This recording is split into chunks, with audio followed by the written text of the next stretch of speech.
Há poucos dias, alguém me ofereceu um livro cujo título é fascinante, porque coisas más acontecem a pessoas boas. É uma questão que a todos nos interessa, saber a diferença dos destinos, a causa-mor das diferenças que constituem as nossas vidas.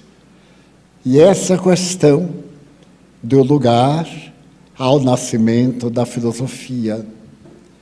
Foi exatamente uma dessas perguntas na Magna Grécia que deu início aos debates sobre felicidade, injunções malignas, a dor, o sofrimento e aquelas questões básicas: quem somos, de onde viemos, para onde vamos.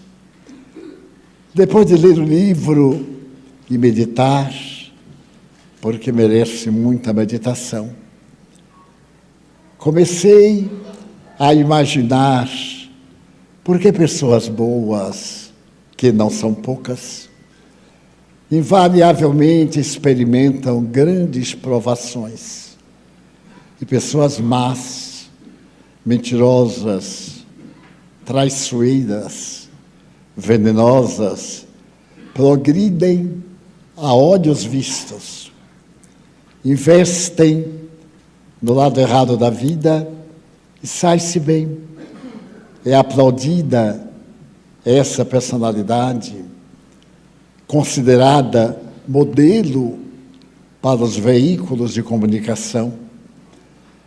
Mas se nós nos aproximarmos e tentarmos ver essa pessoa má pelo seu ângulo, observaremos que não é tão má assim. Como aquele aparentemente bom, não é tão gentil quanto a imagem que nós fizemos em nossas considerações. Aproximadamente 900 anos antes de Cristo, são os dados mais recentes. Viveu na Índia Siddhartha Gautama.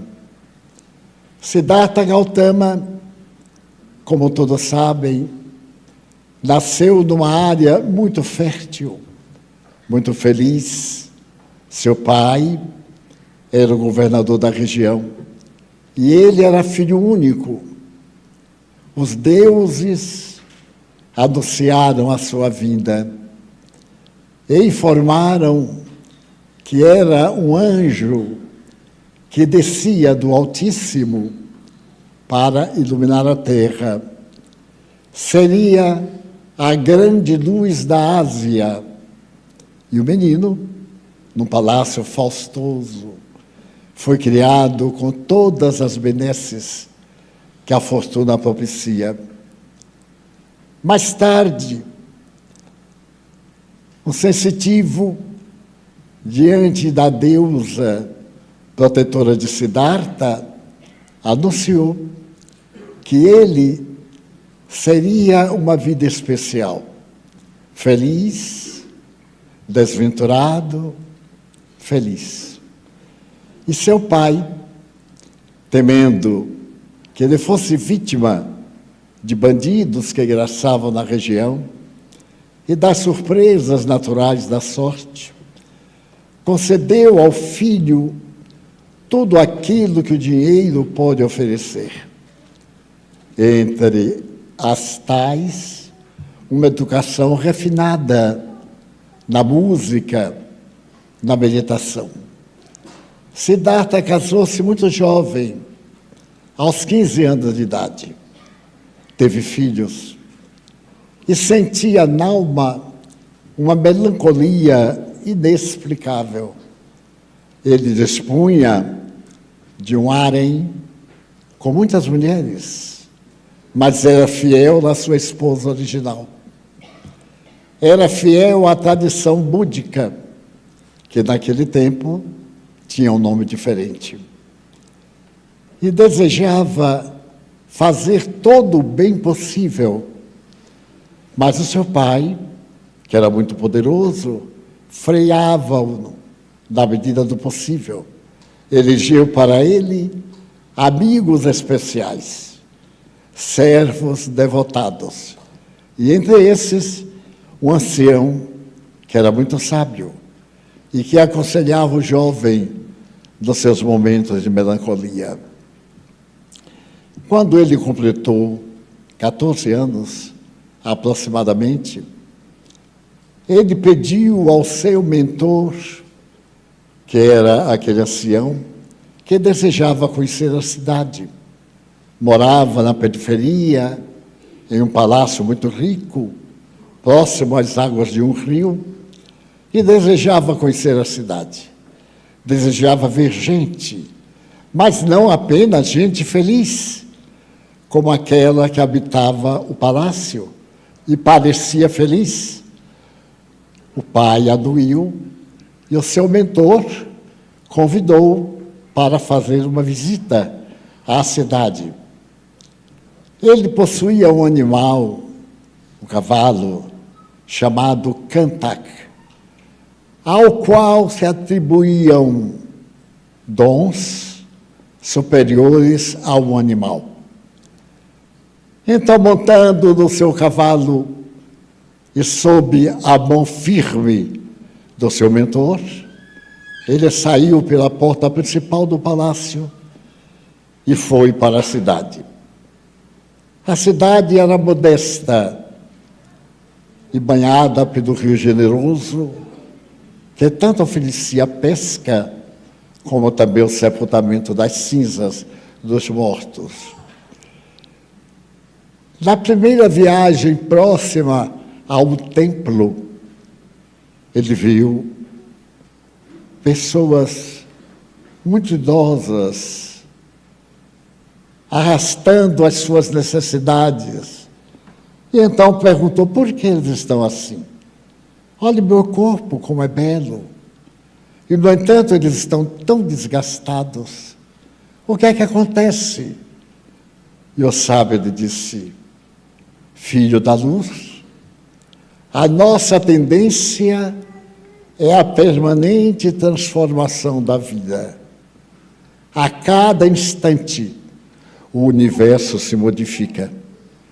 Tudo que existe no universo é transitório até o infinito.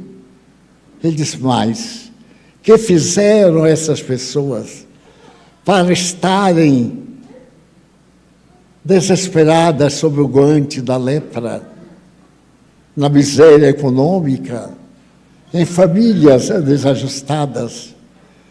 E ele disse, ninguém sabe, é o destino, mas todos que sobreviverem ao tempo experimentarão a dor, viverão da amargura, queiram ou não. Ele então ficou mais triste com essa fatalidade e continuaram a caminhar. Mais longe, ele percebeu que uma casa estava com decorações de luto. E como a árvore mágica da Índia é a mangueira, ela traz sorte. Vários galhos de mangueira estavam à porta, anunciando a decadência, a morte. Ele então ficou surpreso, porque de dentro da casa vinham gemidos, dores acerbas. E ele perguntou, o que passa? A casa parece tão formosa, está bem adereçada. E o sábio lhe disse, Senhor, aqueles idosos, aqueles doentes, quando dão o próximo passo na vida, são recebidos pela morte. A morte é a fatalidade da vida. Ninguém escapa. Todos experimentam o guante afiado da morte. Mas não se poderia evitar? Não. Tudo que nasce, morre. E a criatura humana não apareceu de um momento para o outro. Nasceu. E agora experimenta o ciclo da vida. A morte é o ciclo final. Ele então entristeceu-se muito mais. E continuaram durante o dia de sol ardente que foi caindo ao entardecer. E ele viu pessoas muito idosas, mal discerniam, possivelmente com as problemáticas da memória. E ele perguntou: por que é necessário que envelheçam tanto, que percam o juízo? Para quê? E então o servo disse: é a experiência final e das mais dolorosas, não para o doente, mas para aqueles que o acompanham, que o amam. É o experimentar da degradação total da dignidade material. E o jovem Siddhartha, que estava recém-casado, ficou ainda mais triste. Depois de fazer esse périplo, eles voltaram ao palácio naquela noite, e Siddhartha ficou na varanda. Era noite de luar. E ali ele tentou compreender como é que aquela bola de fogo, já que o sol o era, podia ficar tão longe, apresentando uma claridade pálida, diferente da luz solar. Compreende-se que, à época, o conhecimento astronômico era mínimo, para não dizer nenhum. Ele não sabia que a Lua não tinha fonte de energia. Era sustentada pela luz e a irradiação do Sol. Então ele começou a perguntar-se qual era o sentido da vida. Se o sentido da vida era sofrer, por que se vivia? Era melhor interromper a vida. Mas a tradição dizia que ninguém tem o direito de interromper aquilo que não iniciou. Há uma lei que cria, que desconstrói, que liberta. E quem não esperar por essa lei sofrerá inúmeras vezes pela maneira como se utilizou da concessão divina. Os dias se passaram e o seu pai também caminhava pela lei da degenerescência para poder transferir para ele o trono. E no mês de julho de um ano não anotado, ele foi escolhido governante. E em plena corte, ele disse ao pai: eu não nasci para governar ninguém. Eu nasci para exercer um governo sobre minhas necessidades.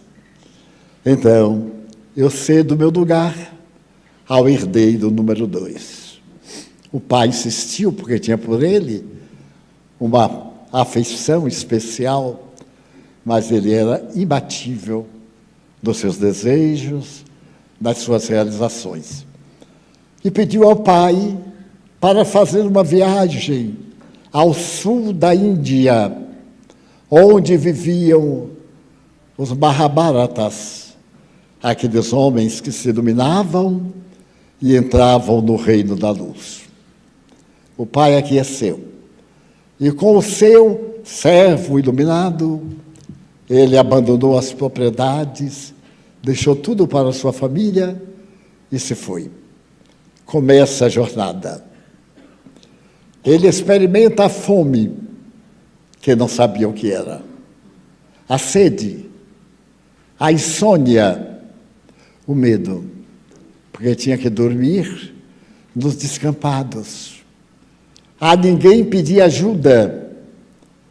Pouco dos bens que ele levava foi aplicando-os na sobrevivência. Por fim, no mês de agosto, em uma noite de luar, ele chegou a uma região que era chamada Pátio das Gaivotas. E ali, de repente, as pessoas souberam que o filho de Brahma, naquela noite, acenderia uma fogueira nas almas, para que todo o mal que existisse fosse queimado, e apenas o bem sobrevivesse. Então vieram pessoas de outras aldeias, e às 23 horas, sobre o luar grandioso, ele subiu no aclive e, diante da multidão, ele fez o seu primeiro discurso. Na tradição budista, esse discurso é chamado As Grandes Verdades. Ele estabeleceu que existem 4 verdades no mundo e que a pessoa que atender às 4 verdades conseguirá ser feliz. A sua doutrina, baseada no Bhagavad Gita e nos Upanishadas, era toda feita de sacrifício pessoal e das 2 obras máximas do pensamento deste povo de 8.000 anos. Recendia as 4 verdades de Siddhartha Gautama. A primeira verdade: tudo é sofrimento. A alegria de hoje é sofrimento de amanhã. O prazer, a festa, amanhã a pessoa sofre os efeitos. Porque nada se faz no mundo sem o desgaste da energia. Então ninguém pode sair do campo da energia, porque todo mundo é energia. E a energia se converte em massa. A massa volta ao campo da energia e se converte em outros campos de energia. Então, o sofrimento é o processo de mudança, de alternativa, de voltagem dessa energia. Aceitar o sofrimento é nada mais, nada menos do que sabedoria. Porque toda atitude negativa ao sofrimento se converte em mais sofrimento. É necessário, portanto, que se olhe o sofrimento como uma terapêutica naquele estágio inferior em que a pessoa se encontra na matéria, na posição material, no poder, na ilusão da matéria. Porque tudo, ele diz, é ilusão. Nada é conforme nós vemos. Tudo é ilusão. E qualquer ilusão, toda ilusão, um dia se abre em realidade. Nada. Então, essa primeira proposta, ou regra de ouro, caiu sobre a Índia naquela noite de luz e seria o primeiro pilar da doutrina filosófica mais antiga da humanidade e mais generosa. Mas, quando temos o sofrimento, logo perguntamos qual é a causa do sofrimento. É a segunda regra de ouro. A causa do sofrimento é exatamente a ignorância em torno da vida. Nós vemos a planta, ela vai muitas vezes macerada para poder reproduzir-se. ela vai cortada para dar galhos novos e poderosos. Mas como não pode falar, não relata o sofrimento da poda, da terra, das pragas naturais. Então é a causa do sofrimento. Qual é a causa do sofrimento? Há duas causas, atuais e antigas. As causas atuais são as nossas contrariedades. Daí, o maior inimigo do ego é a contrariedade, porque coloca-o em estado alterado de consciência. Com essa percepção, a causa básica do sofrimento é o ego. Nós não aceitamos a vida como é, mas como determinávamos em nossa profunda ignorância.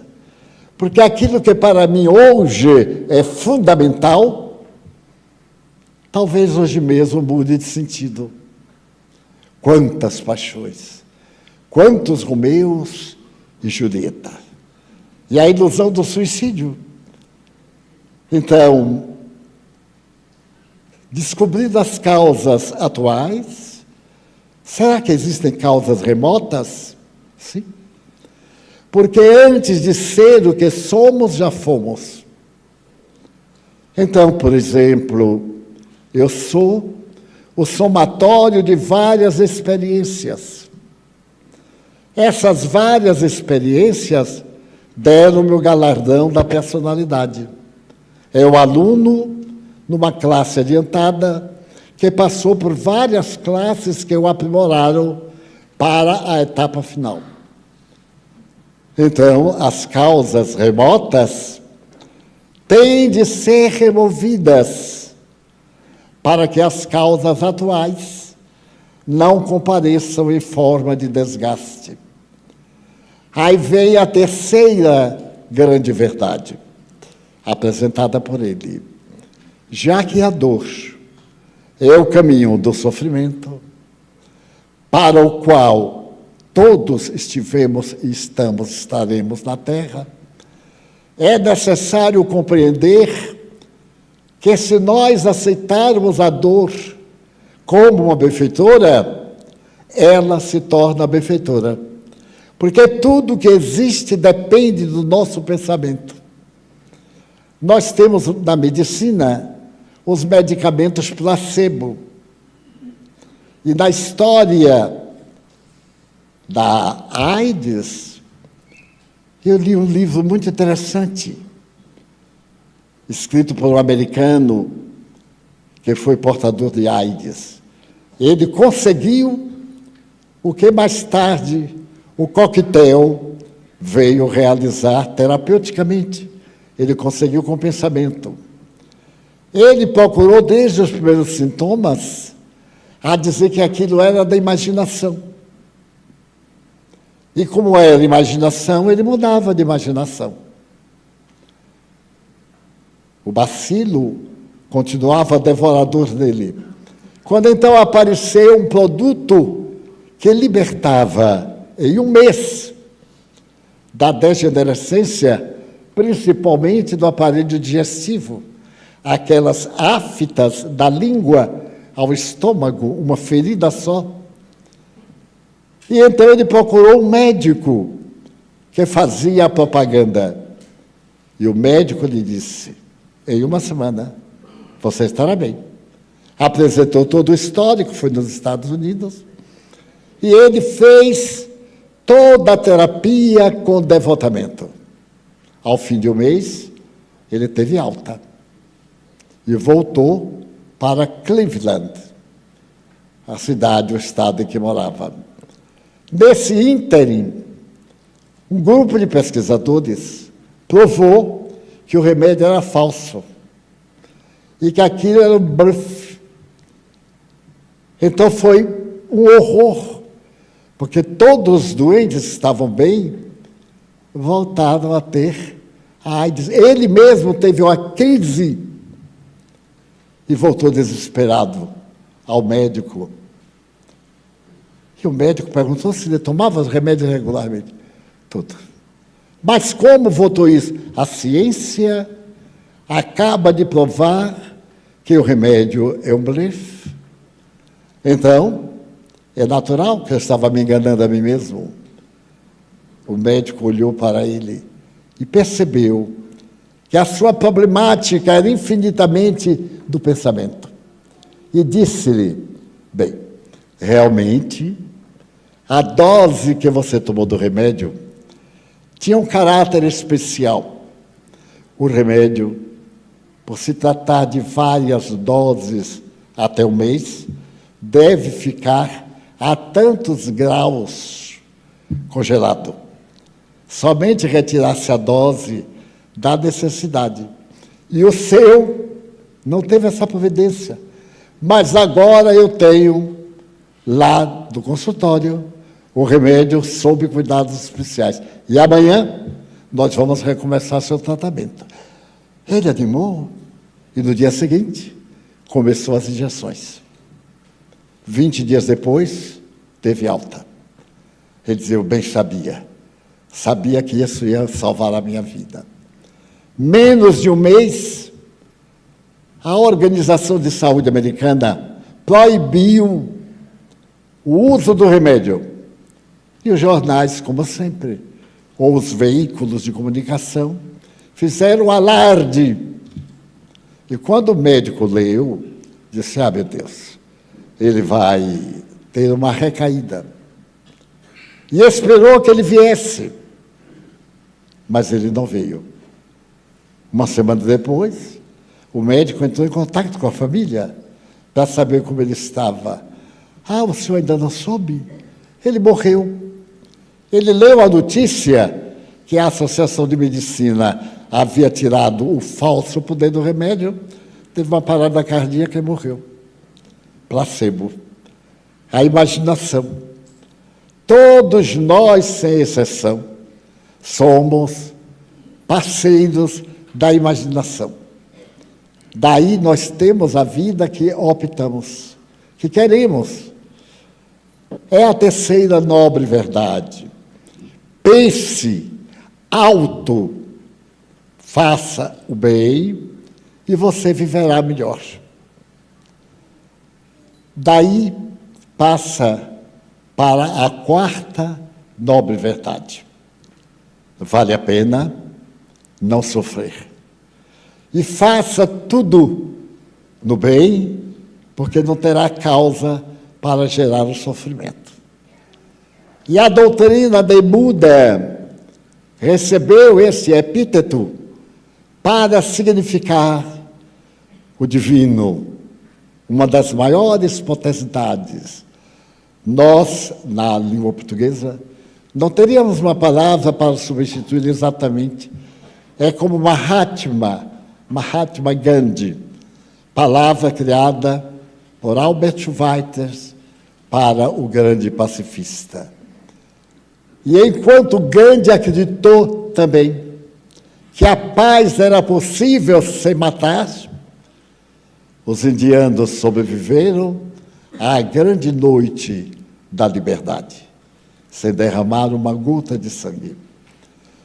Então, eu me permiti fazer uma carta a esse escritor que apresentava a proposta que eu também já me havia feito de por que os bons sofrem e os maus, naturalmente é uma regra geral, disputam alegria, prazer, são amados, e quanto mais vicioso, cínico, mais aplaudido.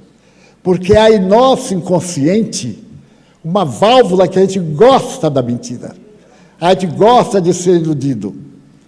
O indivíduo vai para a eleição e diz, eu sou isto, eu sou aquilo. A gente não é, mas eu sou. Mas não, eu vou votar em você, e vota nele. E depois reclama, porque é da nossa Constituição o estado de insatisfação emocional. A gente está sempre reclamando. Quanto é comum dizer assim, ai meu Deus, eu te agradeço todo o bem que me fizeste. Mas tem uma porção de coisa ainda para fazer, viu? Não acabou, não.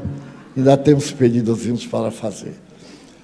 Então, eu fiz uma carta falando sobre a reencarnação. Na sua condição de rabino, de pertencer ao Sinédrio, à alta corte de Israel hoje, ele sofria porque ele se achava um homem bom.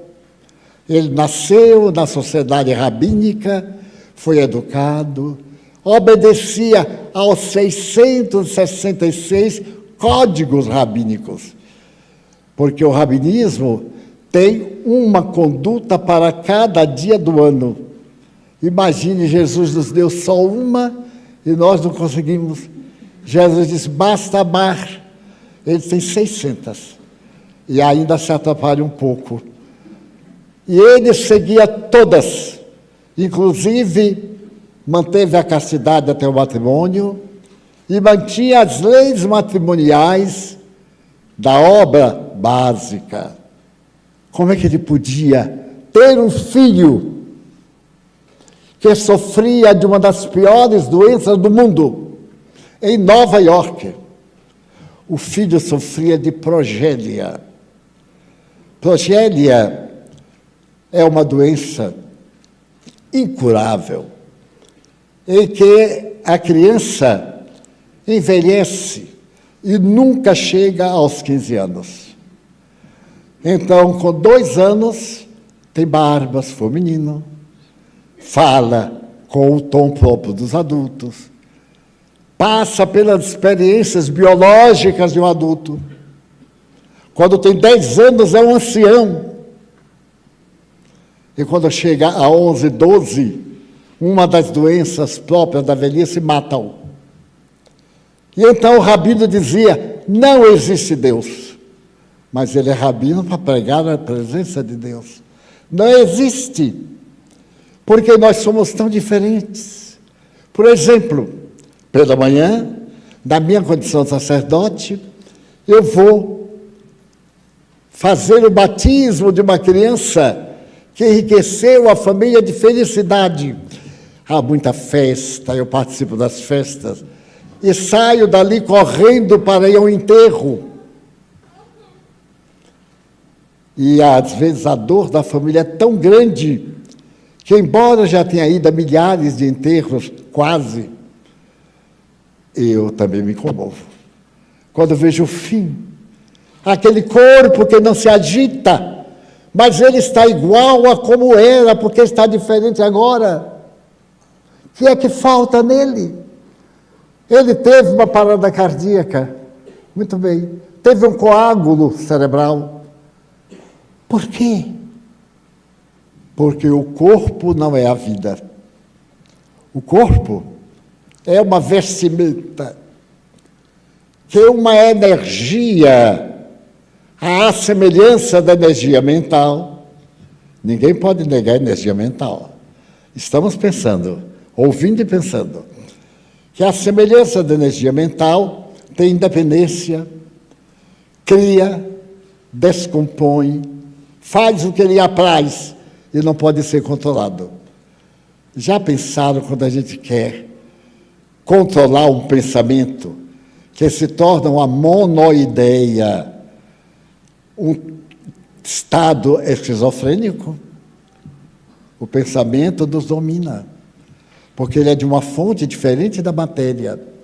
O cérebro, os neurônios, são o equipamento através do qual essa energia se materializa, como os fios elétricos, a lâmpada, o suporte, a tomada. Mas se não tiver aquela energia que os movimenta, são inúteis. Aí eu fiz a carta para ele falando sobre a imortalidade da alma.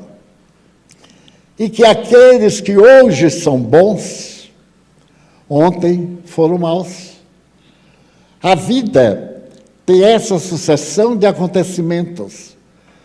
Se nós, por exemplo, aceitarmos o sofrimento de qualquer natureza como fenômeno natural, a carga emocional de dor desaparece, ou diminui, ou se transmuda em uma outra sensação, ansiedade, indolência, preguiça, queda de atividades intelectuais, porque tudo é regido pelo pensamento. E mandei para ele o livro tibetano dos mortos. O Tibete, como nação, pequena nação e poderosa, foi a primeira nação do teto do céu, porque está numa região chamada teto do céu, para explicar a necessidade da vida.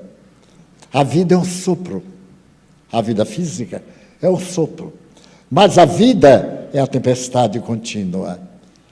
Todos nós estamos dentro de uma tormenta que sopra suave e achamos que é a calma, ou que sopra desespero e achamos que é o tsunami.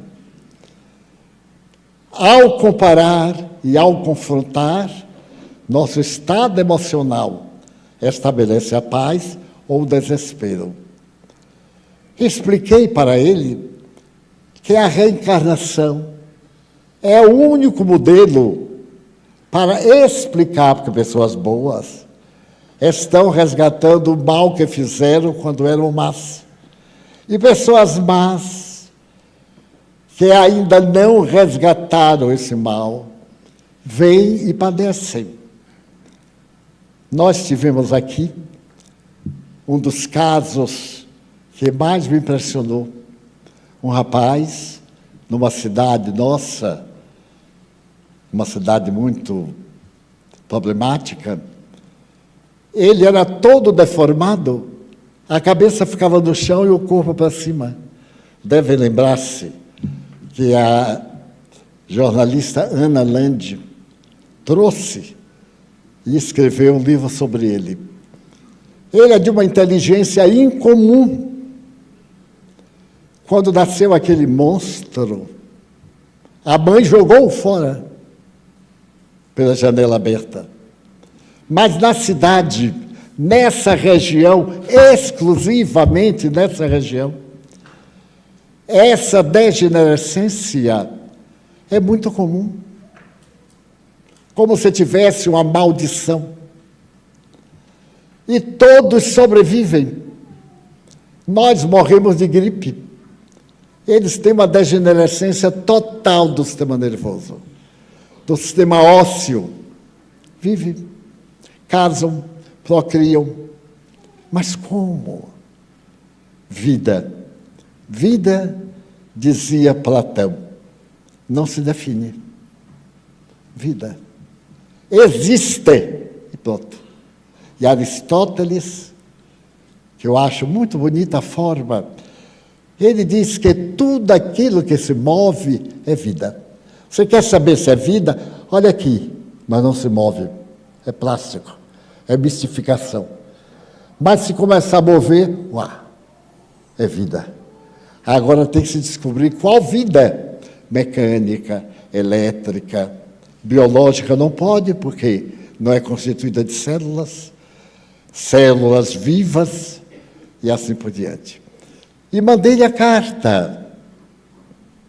E esta semana, para minha grande surpresa, ele respondeu, agradecendo, mas dizendo que estava no pior período da vida dele.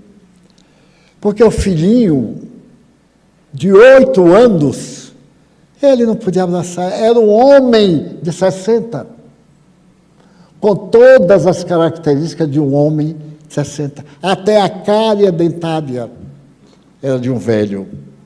E ele perguntava, o que é que eu fiz a Deus?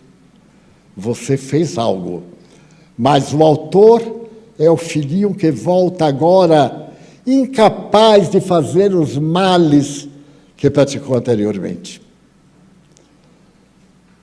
Eu tive um amigo no Rio Grande do Sul, jovem, que foi um dos jovens que mais me impressionou.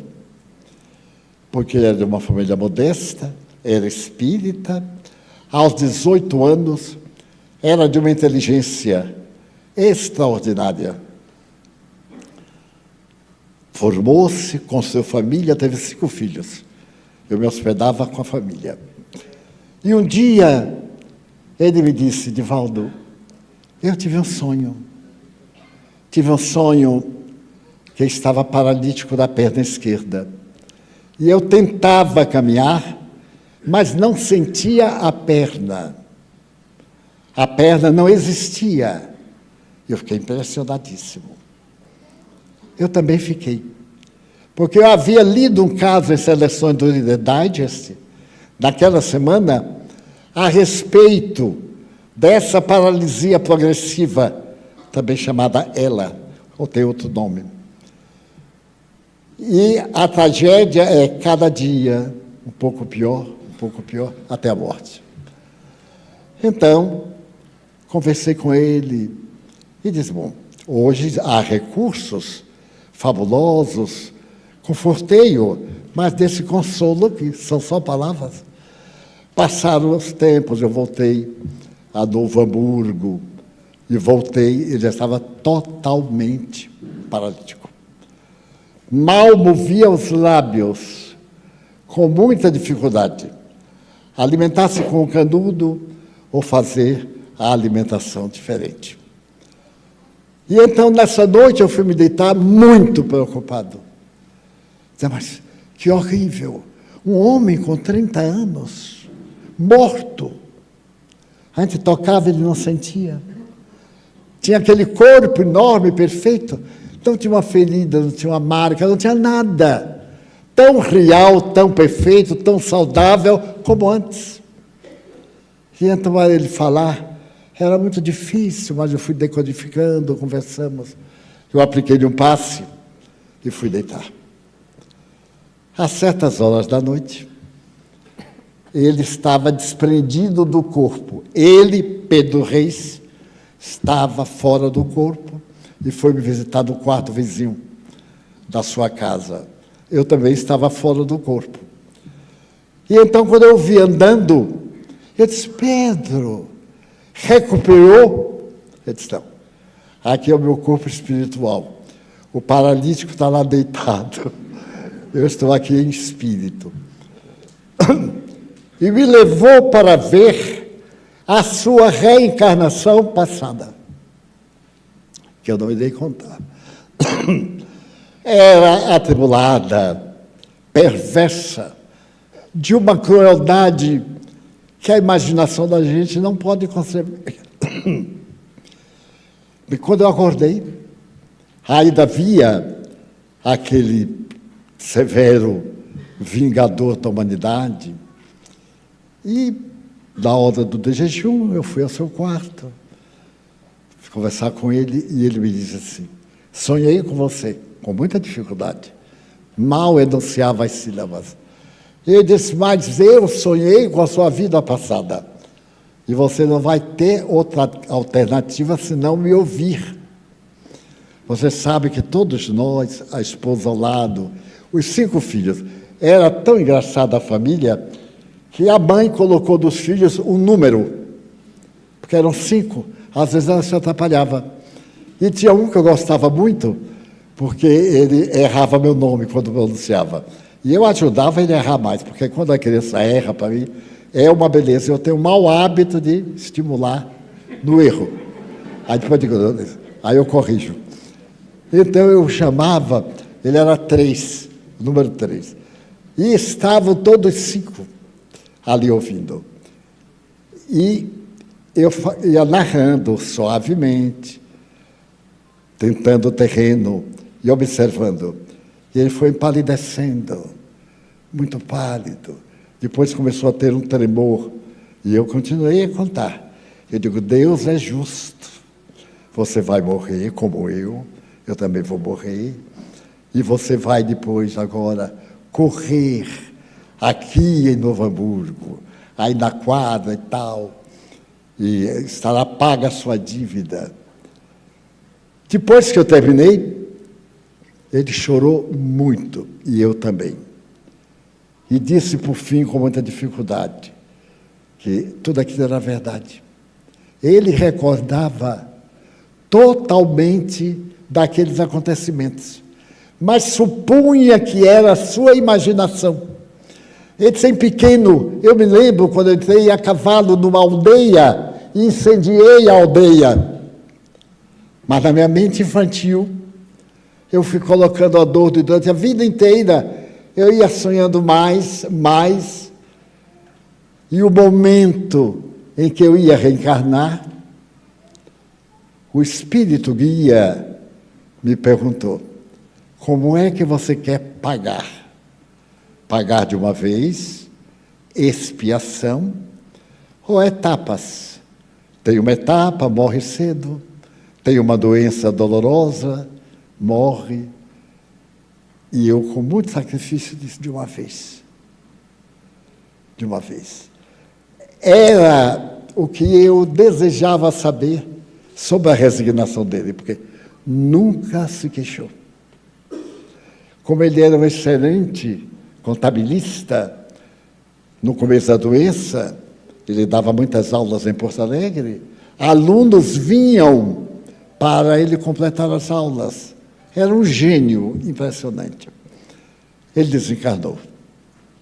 Desencarnou.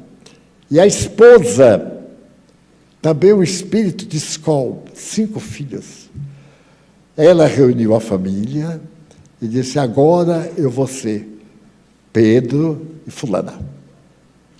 E quem não obedecer vai ter que pagar caro, porque eu vou ser 2. Tem dia que eu estarei mansinha, mas tem dia que eu vou ser uma fera. Hoje, todos 5 filhos hoje estão casados. E que mais? Ele passou a ser o guia espiritual da sua família. Porque no grupo que frequenta, ele incorpora, ele manifesta através do próprio filho, o filho mais novo. Esse menino deve estar agora com 16 anos. Aos 13 anos, ele desmaiou. A sinal da refeição, ele desmaiou. Correram, ajudaram, ficou muito pálido. E quando colocado no divã, ele começou a falar. Não, fiquem tranquilos, é a primeira vez, eu sou Pedrinho. Pode-se imaginar a emoção de todos. E todos aceitaram, acreditam, as mudanças de voz e temperamento. E eu senti uma alegria tão grande, até hoje. Ele é esse anjo bom das pessoas da região de Novo Hamburgo, ali do exterior de Porto Alegre. Daí a reencarnação é a autora de tudo aquilo que nos acontece.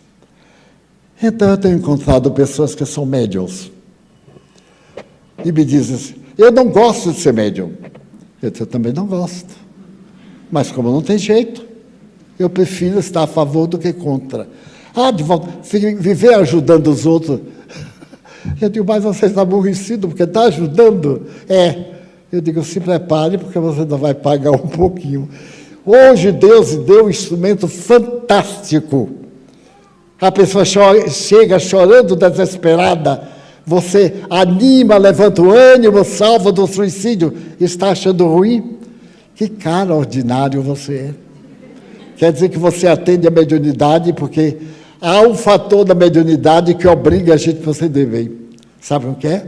A obsessão. Queira ou não queira, os espíritos manifestam. Porque é uma energia que nós temos na glândula pineal, nas glândulas endócrinas, no sistema nervoso central, em todo o equipamento eletrônico, regido pela consciência. A consciência não pertence a esse equipamento. Esse equipamento é regido pela consciência que se desloca. Digamos, o psiquismo, digamos, o quê? Que cada qual pode dar o nome que quiser, não importa. Mas que nós somos de natureza eterna não, corrigiu, perpétua.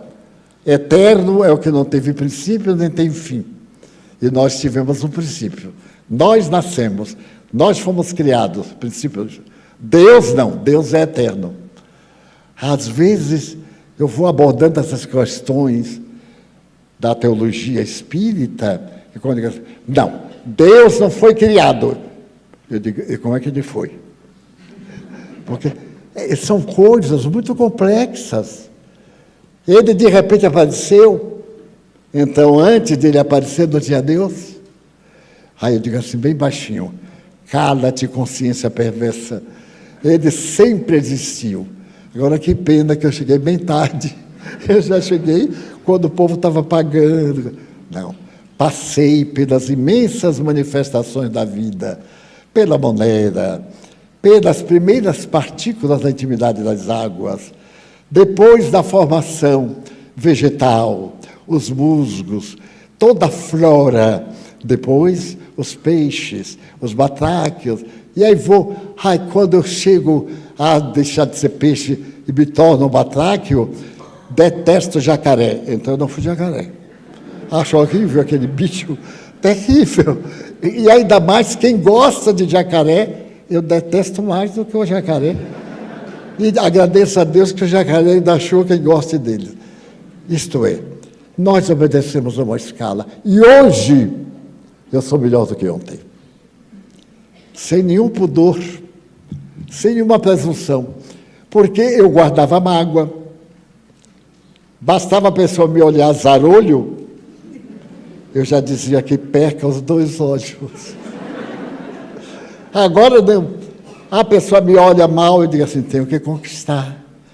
E quando menos espero, estou conversando com a pessoa. E a pessoa é um coração formidável. Eu é que não era bom. Fui passando pelas várias etapas. Trabalhei numa repartição pública há 35 anos. 35 anos numa repartição pública. Quem quiser ir para o céu, passando antes pelo inferno, repartição pública. É um lugar delicioso, é uma maravilha. Eu orava, porque eu trabalhava exatamente em pensões. As pessoas que morriam deixavam para a família a sua pensão. Mas a pensão era e é, como dizia Chico Anísio, desse tamanho. E chegava aquela senhora, vários filhos, e ele deixou, por exemplo, R$30 por mês. E eu tinha que dizer, né? Porque veio da matriz. Ele dizia assim, o seu processo ainda está em debates, a senhora sabe como é. Ela dizia, não senhor, não sei. Aí eu tinha que explicar. E quando eu falava, no caso, 30 mil réis, ou R$30, a pessoa dizia, você está brincando. Outros pagaram X, cotas mensais. Eu tenho um amigo que dizia, eu pago 10. Quando se aposentou, recebeu metade de uma. Nunca vi tanta justiça. É impressionante. Eu pagava 4. Quando me aposentei, eu não digo a ninguém porque eu tenho vergonha. Eu minto. Quando vai de volta, quando você ganha, diga assim, uns 8, 10, 12. Porque eu tenho vergonha de dizer. A pessoa vai dizer, e você sobrevive? Eu digo, meu filho, na mansão do caminho, todos comemos. Eu também sou órfão de pai e de mãe. Ai, me alimento. A lei de justiça. A lei de bondade divina. Porque como já passou, como eu melhorei. Eu fui trabalhar nessa repartição, a golpe do destino. Incrível. Fiz um concurso, naquele tempo havia uma organização chamada DASP, era uma tragédia. Todo mundo era reprovado, menos quem tinha parentes do governo. Era uma coincidência. Todo mundo que tinha deputado, ninguém perdia. E eu não tinha nada, nem ajudante de vereador. Então, no dia que eu fui fazer o concurso, eu já era funcionário. Eu aí orei e pedi a Joana de Anjos, minha irmã, me ajude, eu preciso desse emprego, eu tinha 18 anos. Ela me apareceu, olhou a sala e disse assim, todos eles precisam, não é, Divaldo? Não é você só. Eu digo, mas a senhora pode ajudar a todos. Se eu ajudar a todos, não vai ter vaga quando você passar. Então, tem que eliminar o... Eu disse, mas é porque se não puder fazer, qualquer escola serve. Meus irmãos, aí veio a prova de português. As pessoas pareciam que a gente ia roubar, ficavam se olhando, eu fiquei parecendo um filme de cowboy. A primeira questão de português, conjugar o imperativo do verbo moscar-se. Eu disse, o que é isso? Eu nunca soube que mosca teve verbo. Meus amigos, fiz logo o que eu sabia, preenchi e foi deixando a mosca para lá. No fim, eu voltei. Eu não tinha certeza, não escrevi. Não tirei o primeiro lugar por isso, por causa de uma mosca. Mas ela me paga. Quando cheguei em casa, fui procurar no dicionário. Não tinha aqueles dicionáriozinhos, Deus me acuda. Até que eu comprei um dia um dicionário. Aí eu olhei no dicionário, tinha lá, moscar-se. Quem tiver interesse, faça como eu e hoje olhe. Bem, aí passei. O gerente deu para mim, Divaldo, você passou. Você vai ficar no seu lugar e eu já vou lhe promover. É ou não é sorte? Noutra encarnação, eu devo ter sido um padre, uma coisa assim, que negociava coisa boa com Deus, e ele ajudou. Também nunca mais fui promovido. Em 35 anos. Fui. Antes de sair, me promoveram por antiguidade. E então, eu entrei como auxiliar de escritório, saí como chefe de seção. Mas aumentou também, R$200. Mas então, a reencarnação foi moldando o meu temperamento. Eu desejava uma coisa, aquilo não acontecia, never. Não desejava, acontecia. Encontrei inimigos, porque eu sou de temperamento jovial, alegre, sou alegre com a vida. Eu encontrei cada inimigo. Um dia uma pessoa me disse, eu não gosto de você. E não sei por quê. Eu digo, eu também não sei. Então, vou ficar de mal ou de bem, como você quiser. Ficou de bem, até hoje. Mas é um bem que a gente não confia muito. Daí a reencarnação, a lógica. Quando eu compreendi que eu cometi determinados equívocos na vida espiritual, que eu poderia ter agido diferente. Quando eu conheci determinados espíritos, amigos uns, adversários outros. Eu conheci um espírito quando eu tinha 4 anos. Ele me apareceu. E durante 40 anos, ele me aparecia. Até o dia que ele ficou meu amigo. E ele era um orador clássico da igreja. Depois que ele fez a reviravolta, ficou meu amigo, há uns 10 anos, mais ou menos, ele passou a me inspirar. E às vezes eu estou fazendo um tema que não é do meu conjunto de opiniões, eu penso diferente, porque às vezes eles sugerem e eu penso diferente. E então eu olho para o Espírito e digo assim, olha lá, você está me inspirando, hein? Não vá me dar uma derrubada, inspirar errado, para eu apresentar uma tese negativa. Ele diz, não posso, porque o bem não deixa a pessoa dedicada ao bem tropeçar no mal. O mal é caracterizado pelas suas baixas vibrações e sintoniza com quem tem baixas vibrações. Daí, por que pessoas boas, nós, muitos de nós somos maus, procedemos bem, cumprimos deveres e nada dá certo? É resgate. Tenhamos paciência.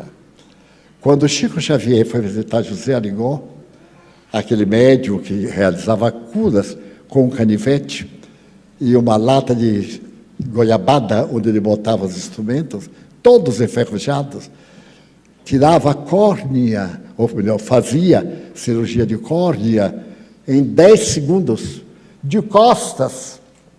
A filha de Juscelino Kubitschek estava com um tumor no cotovelo e era praticamente inoperável porque podia mexer com alguns nervos. e mandaram que ela fosse a Arigó. A Arigó operou-a de costas e deu material para passar pelo Instituto de Análise e constatar que a natureza é cancerígena. Ela está viva até hoje. Quando ele foi preso, Juscelino, presidente da República, mandou libertá-lo, porque ele era portador de fenômenos notáveis. Eu fui visitá-lo, e eu estava lá, e ele operando um, operando o outro, me perguntou assim: Divaldo, o que é que você quer que eu lhe opere? Eu digo: nada, tenho um corpo de ferro, não precisa nada. Chico Xavier foi, ele tinha um olho doente durante 60 anos. 60 anos ele usava colírios. E quando o Arigó disse: Chico, eu posso operar você agora e você vai ficar bom. Chico disse: não, meu filho, não quero não. Isso é um resgate, ainda não acabou. Quando acabar, eu fico bom. Porque você me opera, eu fico bom. Mas como ainda estou devendo, vem outro problema, e eu não quero problema novo, eu não quero. É melhor ficar com o que eu já estou. Então é uma lógica. E para que isso se torne realidade, amemos. Consideremos a Terra a escola bendita da nossa evolução, aonde nós desenvolvemos sentimentos de beleza ímpar. Eu aprendi com esses espíritos e com Chico Xavier a valorizar e a amar coisas tão originais que eu nunca pensei que aceitaria em minha mente como realidade divina e como necessária. Pois é, adaptei a mente e aceito hoje tudo que a lei de Deus estabeleceu. Assim, portanto, neste mês do Natal, que nós nos predisponhamos a deixar que Jesus nasça em nosso coração. Se ele já nasceu, demos-lhe vitalidade. Se ele é ativo, aumentemos o nosso percurso de bondade. Mas se ele ainda não nasceu, abramos as portas da fraternidade, pelo menos, para que vibre dentro de nós a paz e a alegria de viver. Vamos orar.